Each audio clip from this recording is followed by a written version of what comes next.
بسم اللہ الرحمن الرحیم۔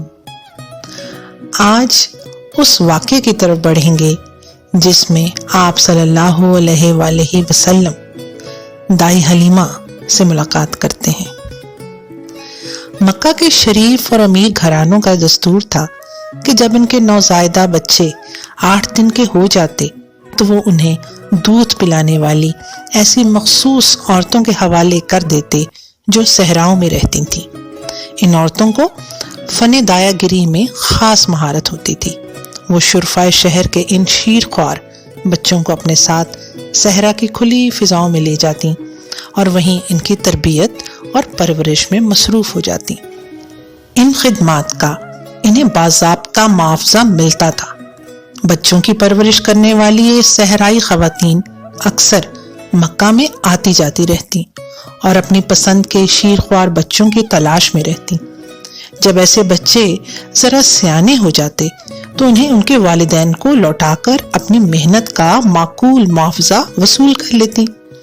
حضرت صلی اللہ علیہ وآلہ وسلم کی ولادت کے چند روز بعد مکہ کے نواحی صحراؤں کی چند دایا عورتیں شیر خوار بچوں کی تلاش میں قافلے کی صورت میں مکہ شہر میں داخل ہوئیں۔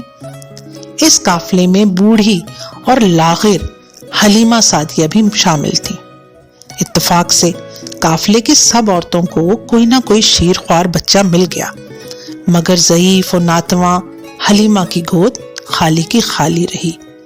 حضور پاک صلی اللہ علیہ وآلہ وسلم کی والدہ نے تقریباً تمام عورتوں سے آپ صلی اللہ علیہ وآلہ وسلم کے لیے بات چیت کی، مگر اس خیال سے کہ ایک یتیم بچے کے گھر سے کیا معاوضہ ملے گا، ہر دایا آپ صلی اللہ علیہ وآلہ وسلم کو گود لینے سے صاف انکار کرتی رہی۔ جب حضرت آمنہ رضی اللہ تعالی عنہا نے بی بی حلیمہ کو اس کام کے لیے آمادہ کرنے کی کوشش کی تو اس کے دل میں یہی خیال آیا کہ وہ ایک یتیم بچے کو لے کر کیا کریں گی۔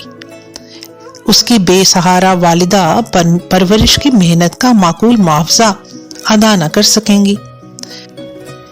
جب انہوں نے اپنے خاوند حارث سے اس سلسلے میں مشورہ کیا تو دونوں اس نتیجے پہ پہنچے کہ کیا جب ہمارے لیے اسی میں بہتری ہو۔ چنانچہ حلیمہ نے بالآخر حضرت آمنہ کی تجویز قبول کر لی اور حضور پاک صلی اللہ علیہ وسلم کو گود میں لے لیا۔ اس کے بعد کیا ہوا اور وہاں پہ آپ کی پرورش کس طرح سے ہوئی، یہ انشاءاللہ اگلی ویڈیو میں سنیے گا۔ تب تک کے لیے اجازت دیجیے، خدا حافظ۔